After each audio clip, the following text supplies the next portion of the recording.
think North Carolina has been in more close games than any team in the nation. Just every game's a one-score game, and they're much improved. They're at least competitive, where they haven't been for the last 2 years. And that's how we stand right now. Very interesting.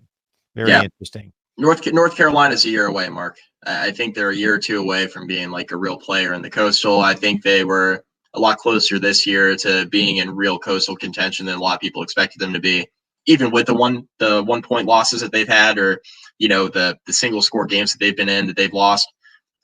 They got a great quarterback, Sam Howell. Mac Brown. I mean, say what you want about how he can recruit or what the end of the Texas era looked like, but he can coach, man. And, he's got North Carolina in a great position here moving forward in the Coastal. I'm glad you say that, Mike, because I released my ACC coaches rankings prior to the season. I had Mac Brown at 2. I had Scott Satterfield in the top 5, of course, coming over from App State, where he won 3 consecutive Sun Belt conferences, and Louisville's much improved. And I had Willie Taggart down at 15, and a number of people just raked me over the coals. It's crazy. I mean, we're in a situation too now, Mark. Like Dabo Clemson's about to go undefeated for the second straight year in the regular season. Clemson hasn't lost a game in over 2 calendar years now. At this point, we're at a point now where you look at Clemson and you're going to give Dabo Swinney Coach of the Year because they haven't lost in a really long time. But in my opinion, nobody deserves it more than Scott Satterfield. I mean, Louisville, for as much talent as they had on their team a year ago, because they still had talent. I don't care what anybody tells you. They still had talent on the roster. They quit on Bobby Petrino, and the staff quit on the players, right? They were in a terrible situation when Scott Satterfield took over. And, Notre Dame has turned out to be a pretty good football team, Mark. Louisville plays Notre Dame pretty close for about 2.5 quarters in the opener. And you could sense that either A, Louisville was going to be a lot better than people were expecting, or B, Notre Dame wasn't going to be quite as good as people were expecting, likening it to that Texas loss, back in 2016 when Notre Dame ended up going 4-8 after Notre Dame lost that game in the opener at Texas. So, Notre Dame has turned out to be pretty good. And Louisville has turned out to be a lot better than people expected. And for Satterfield to get them in a position to not only get to bowl eligibility, Mark, but to be 2 wins away from 8 wins in year 1, which when you look at, who Louisville is playing here down the stretch, it's hard to imagine they're at least going to get to 7. And if you look at the Kentucky game in the finale, Kentucky's down this year. Louisville could absolutely get Kentucky in a rivalry game there at the end of the year. So, it's shaping up to be a situation where Louisville could end up with 8 wins. Scott Satterfield, how can you not give him Coach of the Year after how bad Louisville was a year ago? Toss the Clemson game because nobody can play with them outside of North Carolina 1 week. Louisville had 1 bad game against Miami. They lost by 25. Who have been the 2 teams that have generally been considered at different times this season as the second best team in the ACC? I would say Virginia and Wake Forest. Louisville beat both of them. Yep. And as you state, now 4-3 in the conference. They're going to be, I haven't looked at the spread, but I'm guessing they're at home, an 8 to 10 point favorite against Syracuse. Something in that range would be my guess. Yep, they're a 9-point favorite, so you're right on it. To go to 5-3, then they either finish 7-5 or 8-4 after a 2-10 debacle and 8 straight losses in the ACC last year. So I'm feeling good about saying Ken Satterfield is one of the best.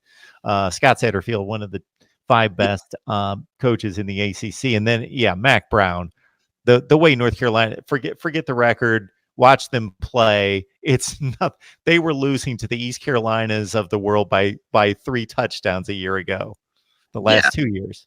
It's not the same team. I mean, they've been in a lot of games. Their defense, admittedly, is not as good as maybe it looked in the first few weeks of the year, but they got a great defensive coordinator in Jay Bateman. Offensively, they're doing a lot of good things with Phil Longo. I mean, this is going to be a team, a staff. They're going to be a force to be reckoned with in the Coastal, Mark. And Sam Howell, a lot of people were talking about Sam Howell coming into the year. Oh, he's a 4-star quarterback. We don't know if he's going to start. Well, Mac Brown says right off the bat, yep, we're starting him. And he's every bit as good as advertised. He's, maybe made some freshman mistakes at times, thrown into double coverage. There's a couple turnovers he'd like to have back. But how can you not be impressed with everything that he's been doing? in year one there at North Carolina. He's made some big time plays. I saw him in person against Virginia Tech, and I came away extremely impressed. I knew he was good. I saw him on TV, but seeing him in person and how he methodically moves North Carolina down the field, he extends plays. He's got a cannon for an arm. He's outstanding. And North Carolina's in really good hands with him at quarterback, and they have a great coaching staff. I think they're going to be in position in the Coastal here very soon. And this, Mike, is the reason why we need really good games on Thursday night and Friday night, because a guy like me who's trying to watch everybody play, I'm going to watch the elite games and the elite teams at noon, 3 and 7, and I'm not going to watch North Carolina play. I'm just not going to watch them play. I can't watch them play, but I got to see him play last Thursday night against Pitt, and I got to see guys like Daz Newsome, De'Ami Brown, and Bo Corrales. Those guys are tremendous wide receivers. Yep. Put them together with Howell and those 3 running backs they have, and they're an exciting team to watch.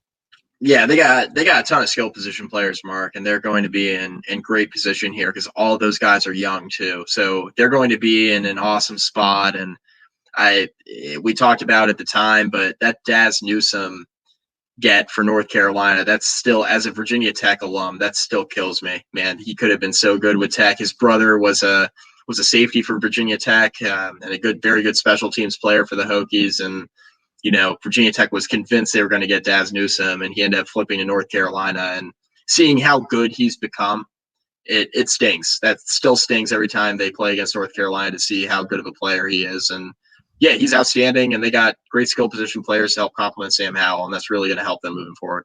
Mike McDaniel's been joining us for a long time. Please follow him on Twitter at Mike McDaniel CFB, and then you can link him to all the various platforms that you can find him on, which includes Saturday Blitz, ESPN Blacksburg Radio, Gobbler Country, and his podcast, Basketball Conference with Joey Weaver. Yep. You do a fine job right there. Mike, we appreciate you stopping by to talk some ACC football. I appreciate it, Mark. Thanks.